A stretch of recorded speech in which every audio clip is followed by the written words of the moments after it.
investigación en la Universidad Miguel Hernández, es profesor titular de periodismo también en esa universidad que está en Elche, España. Ahí dirige, bueno, este máster y forma parte del grupo de investigación en comunicación.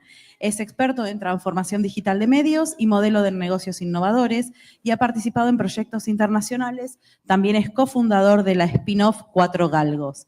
Y en este punto lo voy a invitar a Andrés para que le haga un agradecimiento bastante especial. Gracias, Rocío. Simplemente mencionar dos cositas muy breves. Primero, un agradecimiento especial a Telecom, que nos facilitó la posibilidad de que Miguel haga un periplo veloz por Argentina. Estuviste en Córdoba hace 2 días. Sí, en Buenos Aires, Córdoba. Buenos Aires, Córdoba, Madrid. Así que bueno, gracias a la gente de Telecom, que siempre también nos ayuda en los encuentros anuales de ADEPA y que nos permite contar con especialistas de la talla de Miguel, bueno, y otros que han venido, también Ismael en Mendoza, estuviste, Ismael, invitado por Telecom. En Córdoba también. Córdoba. Ah, bien, bien. Claro, Córdoba y después fuiste a Mendoza a la asamblea del 2018. Y lo segundo, muy breve también, es que con Miguel nos conocimos virtualmente en el medio de la pandemia, si no recuerdo mal, porque tuvimos la posibilidad de que editores de medios argentinos participen de la maestría que dirige Miguel en la Universidad Miguel Hernández de Elche, y fue increíble, impresionante la experiencia. Pueden dar fe 2 de los que están por acá. Paola está por ahí, ahí está Paola Piquer, uno de Mendoza, y Ezequiel, ¿dónde anda? Ahí está, Ezequiel Franco de 0221, fueron 2 de los alumnos, así que quería mencionarlo porque para la industria argentina fue muy importante tener esa posibilidad de acceder virtualmente a esa maestría. Te vendí demasiado, así que ahora tenés que... Muchísimo. Muchísimas Miguel. gracias, Andrés, y a toda ADEPA por la invitación. Es un honor estar aquí con todos ustedes. Gracias a esa invitación, probablemente esté aquí, a ese acuerdo que tuvimos en su día con la maestría. Y le tengo que agradecer a ADEPA que eso nos permitió ser una plataforma con la que pudimos llegar después a otros muchos países, y hay estudiantes que han hecho el máster de Colombia, Uruguay, Chile. Así que gracias a ADEPA por todo lo que han hecho por impulsar nuestro trabajo también desde Argentina. Cuando mi vecina Inés, hablando con mi mujer, se enteró que venía a Argentina, ella, que es azafata de Iberia, empezó a mover los hilos. Total, que cuando me subo al avión, a los pocos minutos de arrancar el vuelo, aparece una azafata encantadora con una copa de vino y un aperitivo. Las chicas que había a mi lado, 2 estudiantes de Buenos Aires, de Argentina, me miraron diciendo, ¿este señor quién es? ¿Qué le pasa? Pasó el tiempo, seguían viniendo con detalles, con agasajos. Yo estaba completamente alucinado. Y lo mejor fue que a mitad de viaje, cuando estaba el avión en penumbra, la gente estaba ya medio dormida, vino uno de los pilotos y me invitó a subir, a pasar a la cabina. Crucé el pasillo, todos estaban en penumbra, medio dormidos. Y cuando llegué a la cabina, me sentaron detrás de ellos, me quedé completamente alucinado con la tecnología que vi ahí. Yo me esperaba pantallas futuristas, 3D, aspectos con inteligencia artificial, detalles alucinantes como los que vemos en los coches eléctricos que muchos manejamos. Pero no, aquello era una fotografía retro de una tecnología de los 80 o de los 90. Y yo les pregunté, ¿cómo es posible que no actualicen esta tecnología? Porque esto es lo más robusto. Tenemos aviones que hemos verificado desde hace décadas y nos llevan del punto A al punto B, con seguridad. Sabemos que no nos van a fallar. Nos ayudan, obviamente, cargamos una ruta desde el comienzo, pero si hay turbulencias o si hay un poco de presión, movemos el avión, lo cambiamos de ruta un poquito para conseguir que el vuelo llegue a su destino. Y actuamos en momentos críticos. En el despegue, en el aterrizaje o cuando hay algún tipo de turbulencia. Por eso no podemos abrir la tecnología a inteligencia artificial, a otro tipo de conexiones vía satélite. No podemos cambiar tanto porque lo que queremos es tecnología robusta que con seguridad nos lleve del punto A al punto B. Yo me quedé, esto es lo que estoy pensando constantemente. Esto es lo que estoy intentando explicar. Nosotros, los medios, tenemos que llevar a las audiencias del punto A al punto B, de la mentira a la verdad, de la desinformación al conocimiento, del aburrimiento al entretenimiento también. Tenemos que llevarles a un destino y no podemos dejar que cualquier tecnología interrumpa, corrompe o transforme ese proceso y nos desvíe del camino. Por supuesto que podemos introducir tecnologías, pero siempre con una clara supervisión, como nos acaban de contar Jorge y Gastón, en ese proceso, el human in the loop que nos contaba ayer Pepe también. Pero una tecnología robusta. Y de eso vengo a hablarles, de que lo importante, yo llevo 20 años investigando la transformación de los medios desde la universidad, es una escena mucho más cómoda, más tranquila, no estoy sometido a los vaivenes del sector, no pongo dinero sobre la mesa, como las asociaciones de entidades de prensa de Argentina, como los empresarios, y lo puedo ver desde la distancia y puedo ver los procesos, los cambios de modelos de negocio, la transformación del print al papel, la introducción de novedades tecnológicas. Y después de todos estos años de hablar con centenares de periodistas, editores, muchos directivos también, lo que he llegado a entender con más claridad es que lo más importante en el éxito de cualquier organización son las personas, el equipo de personas que rodea a un líder, los trabajadores también, el equipo de personas que ayudan a los líderes como embajadores a seducir a sus trabajadores en los cambios. Las personas son las más importantes en todo el proceso. Podemos hablar de tecnología, pero las personas son lo más importante. Por eso hablo de cultura de la innovación, porque la cultura es ese tipo de conjunto de valores, creencias, que configuran la mentalidad de las personas con las que trabajamos en nuestras organizaciones. Y de ahí este concepto con el que quiero hablarles de innovación en periodismo. Si les planteo un dilema, ¿qué prefieren? Una de estas inteligencias artificiales que nos han expuesto hoy de manera brillante, la mejor, operando en su medio en exclusiva, es decir, sus competidores no la tienen, les permite generar ingentes cantidades de contenido, reorganizar la web, categorizar los contenidos, llegar más lejos en las redes sociales, generar volumen, todo. O una cultura innovadora en su redacción, también de manera exclusiva. ¿Qué es lo que elegirían? Es un falso dilema, obviamente, pero intuyo, por lo que estoy hablando, que elegirían la segunda. ¿Por qué? Porque vendrá otra tecnología, vendrá otro cambio, pero si nuestro equipo no tiene mentalidad, flexibilidad y capacidad de adaptar esas tecnologías, esos cambios, esas tecnologías acabarán siendo devoradas.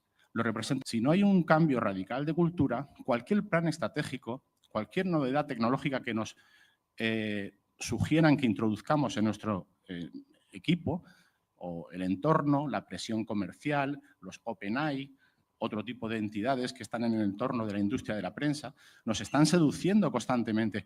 Oye, ve por aquí, pero si no hay un cambio verdadero de la cultura de nuestros equipos, esos planes muchas veces serán una interferencia, corromperán ese proceso de llegar del punto A al punto B. Por eso voy a hacer en esta presentación una llamada a la prudencia desde la perspectiva de la universidad, que es más cómoda y que no es realista, porque ustedes tienen la urgencia de las cuentas de resultados y por eso les pido disculpas si en algún caso suena provocador o un retador. Y también porque entiendo que estamos muy urgidos por los cambios porque llevamos años y años en ese proceso. Algunas premisas antes de darles las claves para que la cultura se pueda cambiar en sus organizaciones. La primera, no hemos dejado de innovar, nos lo han contado ahora Gastón y Jorge. Llevamos años cambiando procesos, tecnologías, introduciendo elementos en nuestro proceso. Pero, ¿hemos innovado de verdad o hemos adoptado tecnologías? Porque la verdadera innovación no es adoptar tecnologías, es presentar soluciones a nuestros destinatarios, a los lectores, a los propios trabajadores, a los anunciantes, soluciones a sus necesidades. Según la filosofía de la innovación de la que estudiamos en nuestra maestría, la innovación es resolver tareas pendientes. Da igual si son técnicas, materiales o inmateriales. Por tanto, ¿hemos verdaderamente innovado? En los estudios sobre innovación en periodismo del ámbito de la academia se cuenta que durante estos años, también lo ha dicho Gastón, nos hemos copiado demasiado, a eso se le llama con una palabra muy fea, como tienen ahí, isomorfismo organizacional, que es imitar esas tendencias del entorno.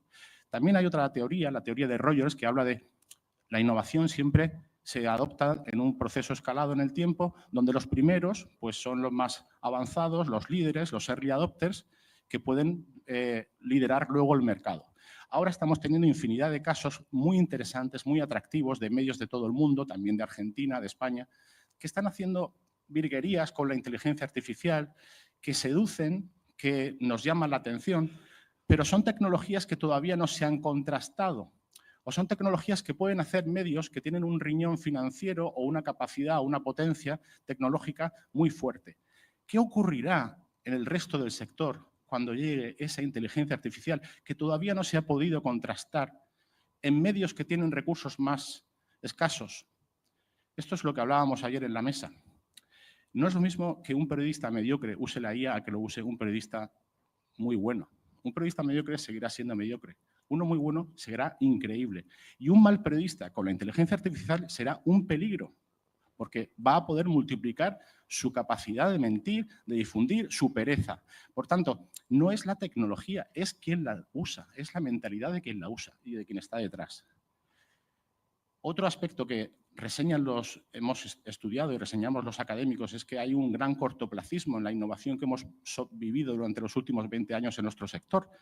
Adoptamos tecnologías sin darle tiempo a madurarlas y esperando que nos den resultados en pocos meses.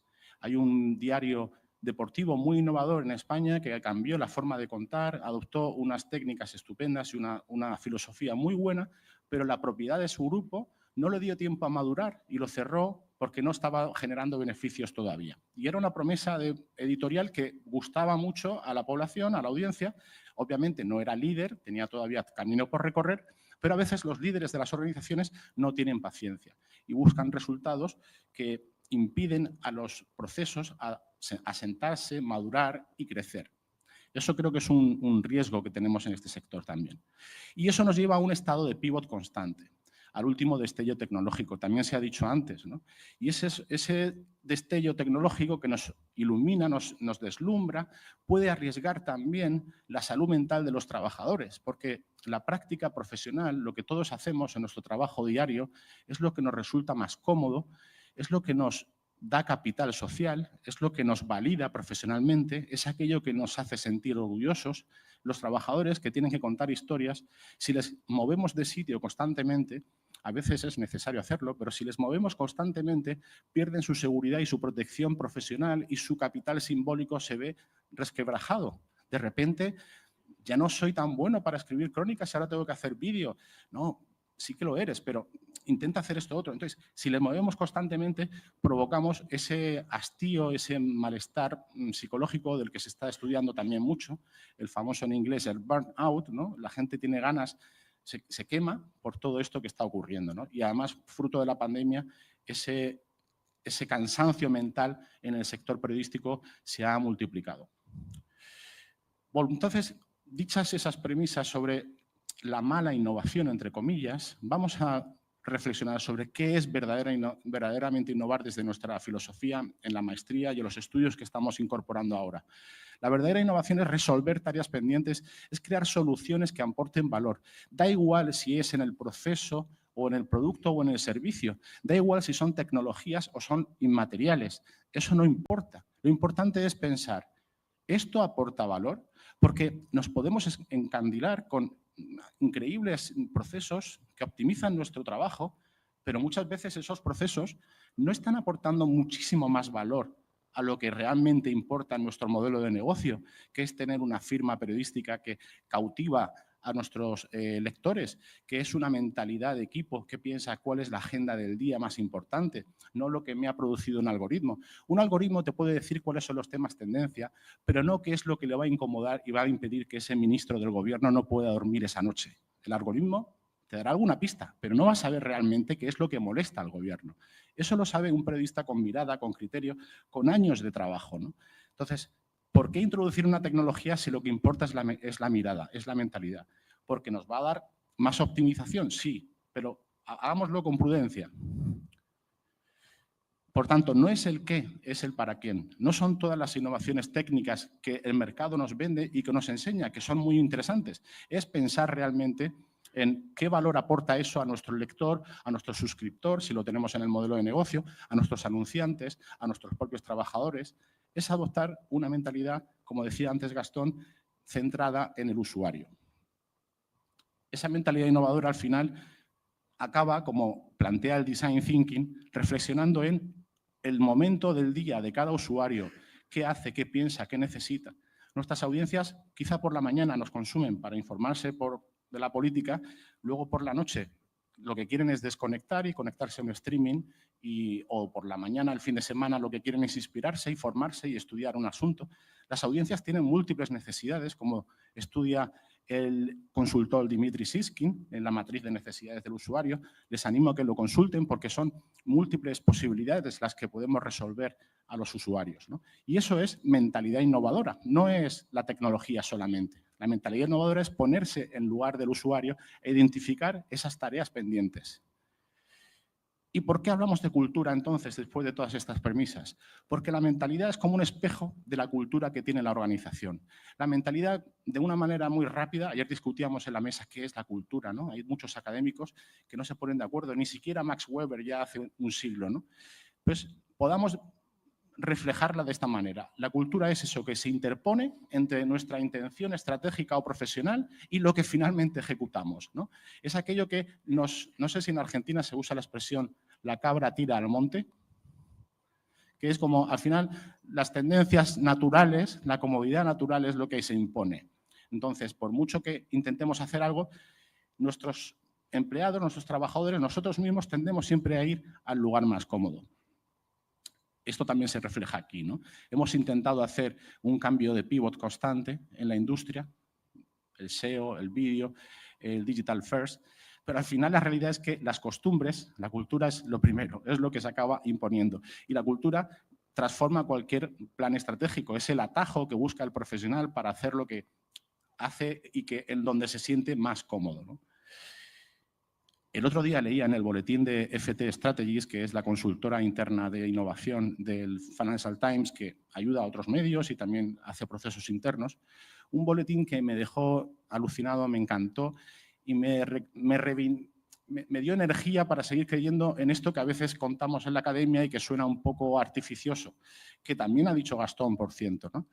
Que es menos es más. Después de presentar el director general de este grupo todas las necesidades, los planes estratégicos que hay que adoptar, la importancia del cambio de cultura, de innovación, de mentalidad, de transformaciones por la IA. Después dice, y después de todo eso, nuestro primer resultado es que hemos conseguido reducir un 20% el número de artículos. Me pareció maravilloso. Es una muy buena noticia de que eso está calando en el sector. Al final no habló de, hemos introducido una IA impresionante que está cambiando los titulares en directo. No. Hemos conseguido reducir un 20% el número de artículos porque, y además esa reducción les ha llevado a un mejor performance digital, en términos de negocio y de engagement del lector.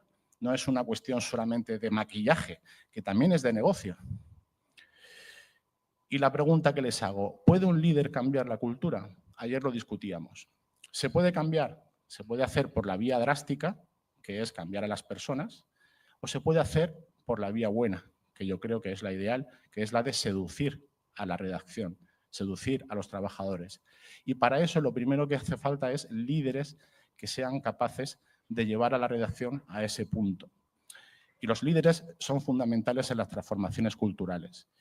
Hay un editor de Axios, esta startup informativa, Nicholas Thompson, que contaba hace poco en un artículo en Axios, que es una startup que acaba de empezar, por así decirlo, que no tiene el legado de todo un diario print, unas costumbres, unos hábitos.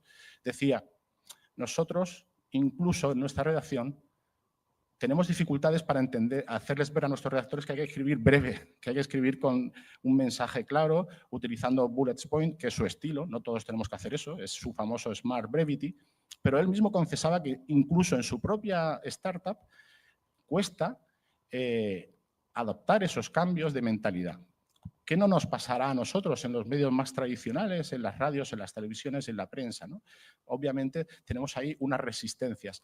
Pero eso le ocurre a todos. Hace poco el New York Times contaban que han introducido en cambio la sección de cultura para que sus críticos no se limiten solamente al texto, sino que también empiecen a usar otro tipo de formatos que son más frescos, más dinámicos y que conectan bien con las audiencias, como el vídeo, el streaming o el podcast. Y eso ha generado una gran reacción negativa en la redacción. Y el sindicato del periódico protestó contra esa decisión estratégica. Hubo una guerra cultural, ¿no? Una guerra de culturas internas. Y eso es habitual. No somos... es un fenómeno que ocurre, es transversal a todo el sector y no al de la prensa, a todo el mundo, a todas las instituciones. Las resistencias culturales se llevan estudiando en la universidad y en la academia desde hace décadas. Por tanto, esto es un fenómeno normal. ¿Qué podemos hacer para cambiarlas, esas resistencias? Pero disculpen que voy a ver cómo voy de tiempo. Vale. Estas claves son, la primera, reconectar con el propósito y con la misión de nuestra organización. Me encanta a mí ADEPA porque, lo contaba ayer en la mesa con los compañeros, ADEPA es una organización industrial, pero muy periodística. Es una organización que tiene corazón y misión periodística. La organización industrial en España es muy económica, es muy de la patronal. Aquí hay una mezcla estupenda de periodismo, de propietarios con misión periodística, con redactores, con directivos. Es un corazón, hay misión. Y eso es lo que hace falta para convencer y seducir a las redacciones. Una visión clara de que nuestro propósito es servir a la sociedad y hacer que nuestras democracias funcionen bien, asesorando, informando, contando mejor las historias. En España hay 2 medios digitales que están haciéndolo muy bien, que son medios solventes, que tienen equipos de periodistas que descubren casos de corrupción, que cuentan muy bien historias, que hacen periodismo de datos, visualizaciones increíbles, tienen modelos de suscripción y de socios, uno más transaccional y otro más relacional. Y estos medios han sido fundados por gente del entorno de la industria sin algunas de las hipotecas de los diarios tradicionales. Y son medios que tienen más flexibilidad, que tienen más capacidad de adaptarse a los cambios, pero muchos de ellos están integrados por profesionales de toda la vida de la industria. ¿Qué pasa? Que los líderes de esas 2 organizaciones, el director en el diario.es, Nacho Escolar, o Alejandro Lasso, el director de innovación en El Confidencial, o su director editorial, que es Nacho Cardero, han generado esa cultura, esa capacidad de adaptarse a los cambios en sus organizaciones y son modelos de medios sostenibles haciendo un periodismo impresionante que además reporta beneficios a los dueños, que son muchas veces los propios periodistas. Fíjense que ellos, cómo cambia el dilema, la pregunta que les hago aquí.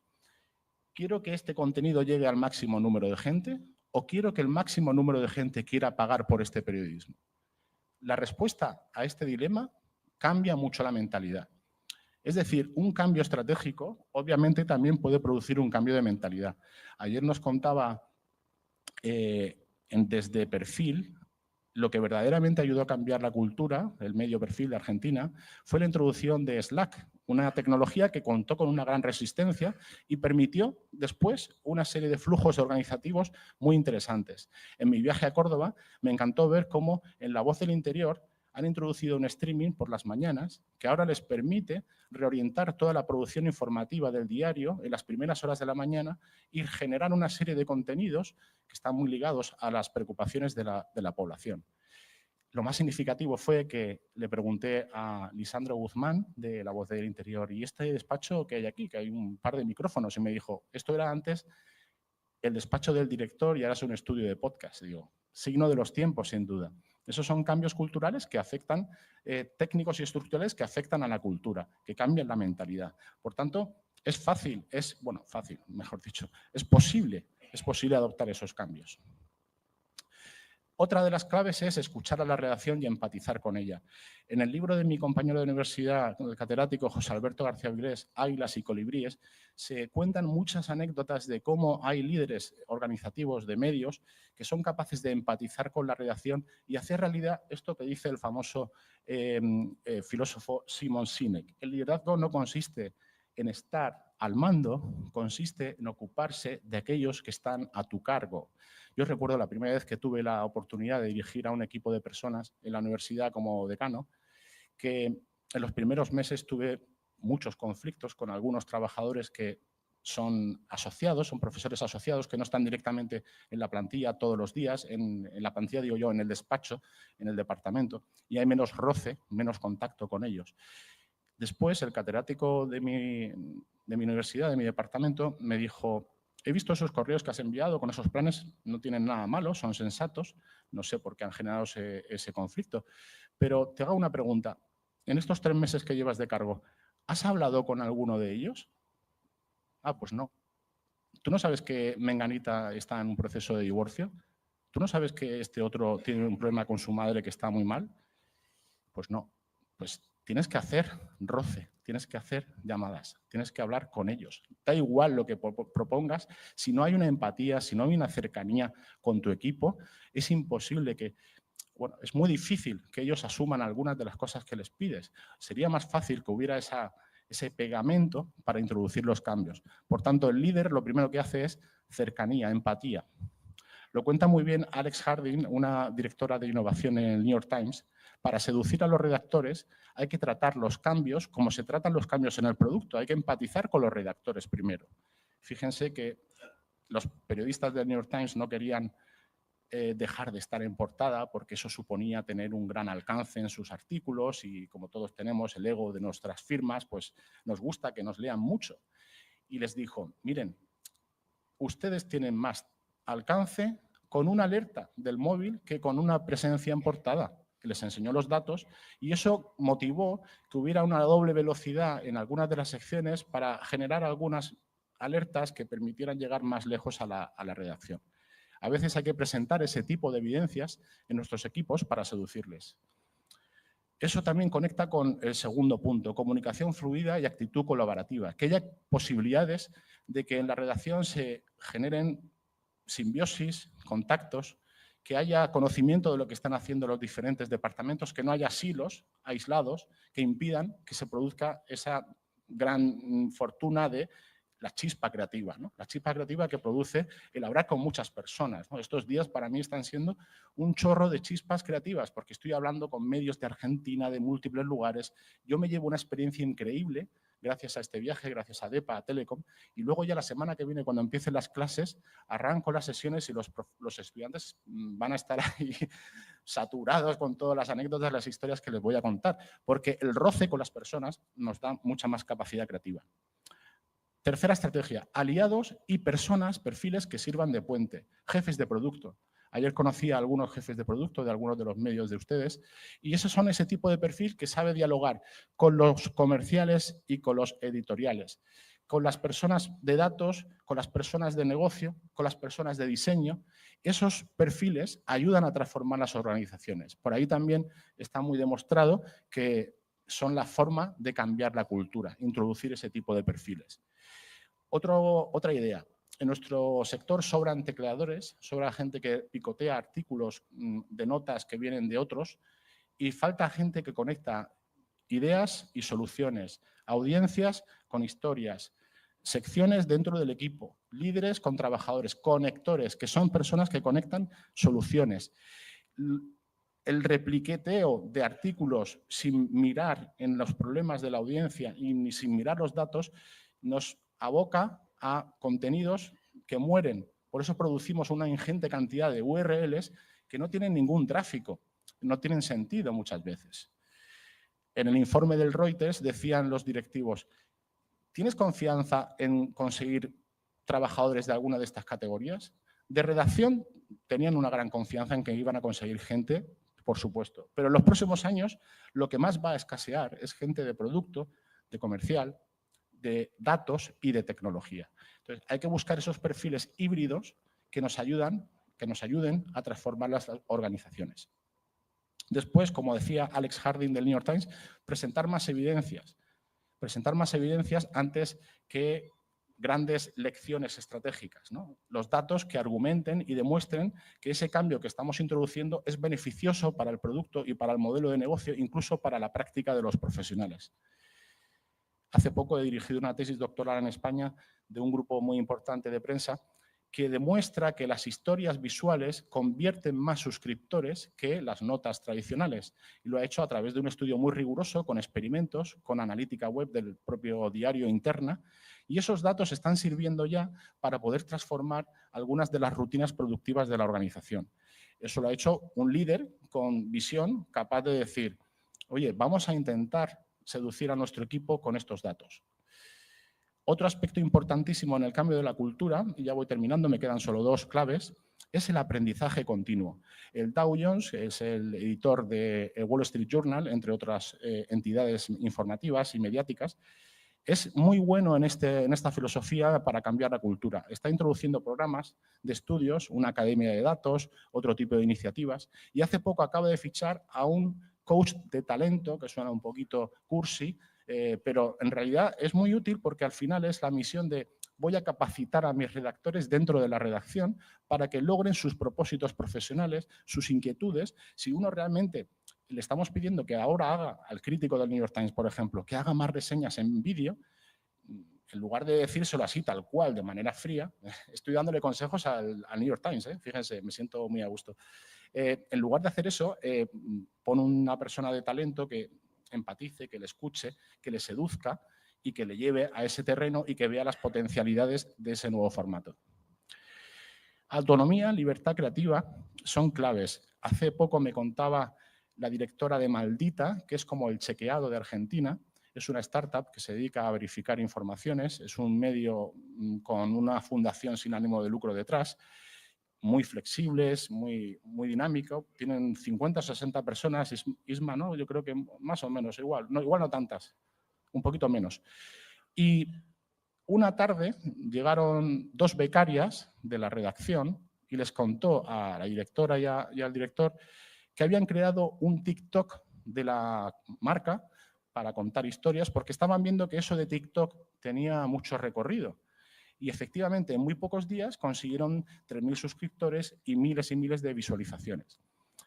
La directora, si hubiéramos sido uno de nosotros, se lo habría dicho, ¿cómo es posible que usas nuestra marca, nuestro logotipo para crear una nueva plataforma en una red social sin decirnos nada? Nos habría escandalizado y habríamos armado un jaleo bien gordo, ¿no? Pues ahí no, ahí se premió la iniciativa, se les aplaudió, porque además había tenido muy buenos resultados.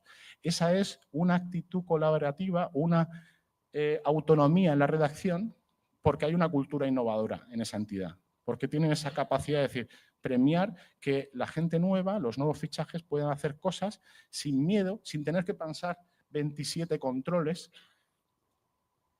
Le decían eso al director de producto del New York Times.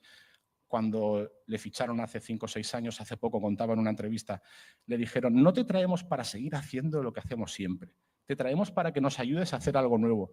De esa manera vamos a poder seducir a los talentos jóvenes que están realmente haciendo cosas muy interesantes en el sector, creadores, streamers o periodistas con mucho talento que acaban de salir de las universidades. Si ven que cuando llegan a una redacción pueden hacer cosas nuevas, van a tener una ilusión y unas ganas de asociarse a esa marca mucho mayor que si ven que les ponemos a las primeras de cambio a hacer lo que siempre hacemos, que es a veces lo más básico y lo más plano.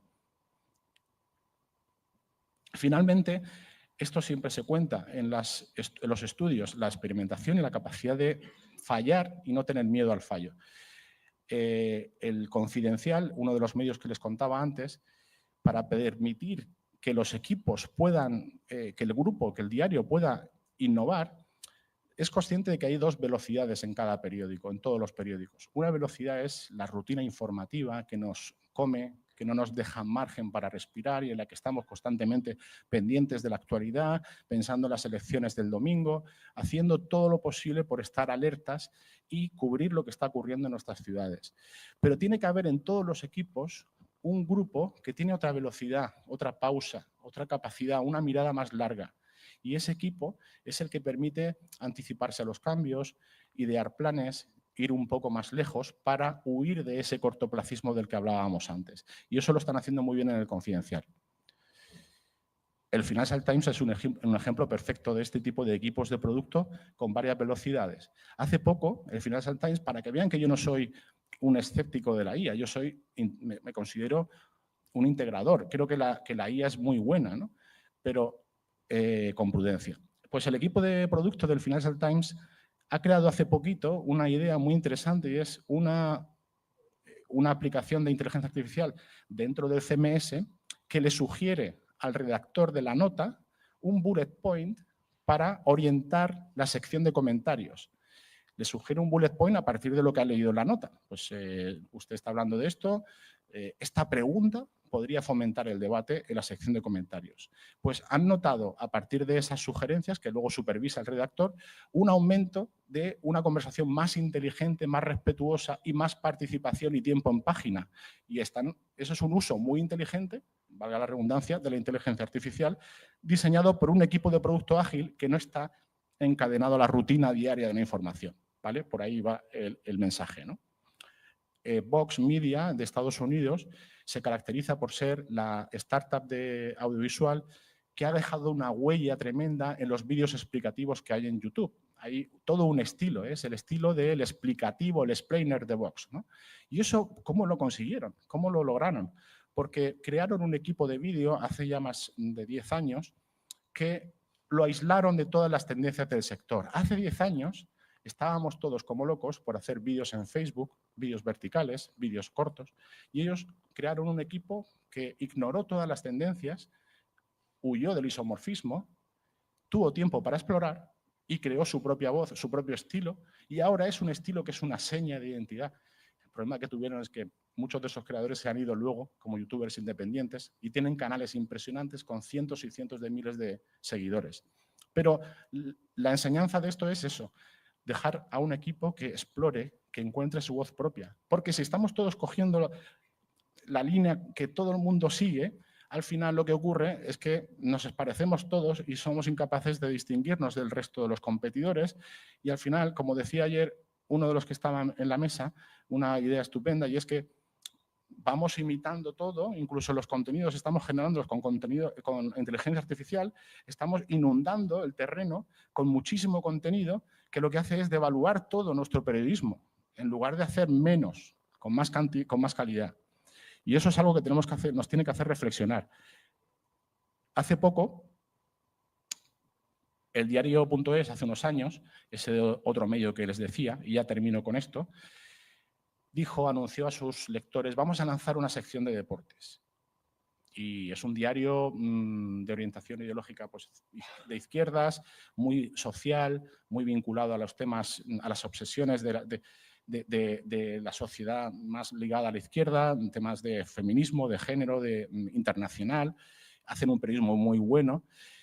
Y esto no encajó para nada en la audiencia. ¿Pero por qué vais a hacer deportes? Como otro diario generalista más. No es necesario, no es algo que nos aporte valor. Ya está el Marca, ya está el Olé, ya está el As. No tenéis por qué hacer deporte. Y eso me encantó porque es una lección de que competir es habitar un terreno y es tomar decisiones y es descartar. Nosotros somos generalistas, la mayoría de los que estamos aquí, ¿vale? Pero tenemos una obsesión por cubrir todo y al final quizá no es necesario. Sí, nos va a dar más inventario publicitario, nos va a dar más alcance, pero a la larga nuestra audiencia quiere eso realmente. Entonces, reflexionemos sobre esta decisión. Después han hecho historias deportivas, pero siempre con un ángulo más social, más político. Por ejemplo, ahora la Vuelta a España está sufriendo una auténtica conmoción porque es la vuelta ciclista del país, porque hay activistas que están boicoteando que la Vuelta llegue de un lugar a otro por solidaridad con Gaza. Y ese es el tipo de cobertura que ahora sí, el diario.es puede entrar perfectamente, porque es de proyección política, ¿no? Pero me pareció una decisión muy valiosa. Iban a hacerlo y dijeron, no tiene sentido. Y entonces dieron marcha atrás, ¿no? Tolerancia al error. Y luego, para terminar, esta es la idea madre que quiero que quede clara. No es la tecnología, es la mentalidad. Es esa cultura que le lleva a nuestros equipos, a nuestros redactores a pensar, ¿puedo escribir esta historia con un enfoque positivo en lugar de dramático? ¿Puedo evitar mentir? Ayer me contaban una historia impresionante de un medio que magnificó la muerte de un perro en la ciudad de Buenos Aires y creó una psicosis de que estaban envenenando a los perros en la ciudad. En lugar de acelerarse por ese tipo de historias, Vamos a ser más prudentes. ¿Puedo contar esto de otra manera? ¿Me tengo que frenar? ¿Esto va a aportar valor a mis audiencias? ¿He hablado con el lector? ¿He mirado los datos? Cuando el redactor de nuestros medios se hace todas estas preguntas, es que ya ha adaptado esa mentalidad innovadora y la cultura ha cuajado. Espero que les haya gustado. Si tienen alguna pregunta podemos hablarlo luego y muchas gracias. Gracias, Miguel. Bueno, lamentablemente el tiempo nos apura un poco y no va a haber posibilidad de hacer preguntas en este panel, pero lo bueno es que se queda, así que tienen la posibilidad de hacer lo que Miguel justamente decía, esos pequeños chispazos que nos generan por ahí ideas en un intercambio quizás más directo. Lo que sigue ahora es la presentación del informe sobre el uso de inteligencia artificial en los medios argentinos, así que para esto vamos a invitar a Andrés D'Alessandro y a Pablo Martínez Fernández. Mientras se acomodan, yo los voy